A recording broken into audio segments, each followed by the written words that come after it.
Hey guys, welcome back to our YouTube channel Take AI. Today in this video let's learn about how to make wallpaper with wallpaper maker. So let's get started. At first let's get into any browser and simply search for wallpaper maker. And we can see the list of options here. Let's go on and click on this one. Now click on create your wallpaper.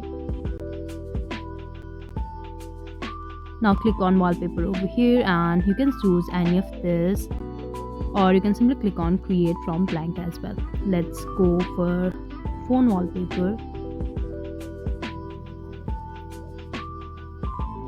and click on this, and if you want to edit, simply click on edit over here.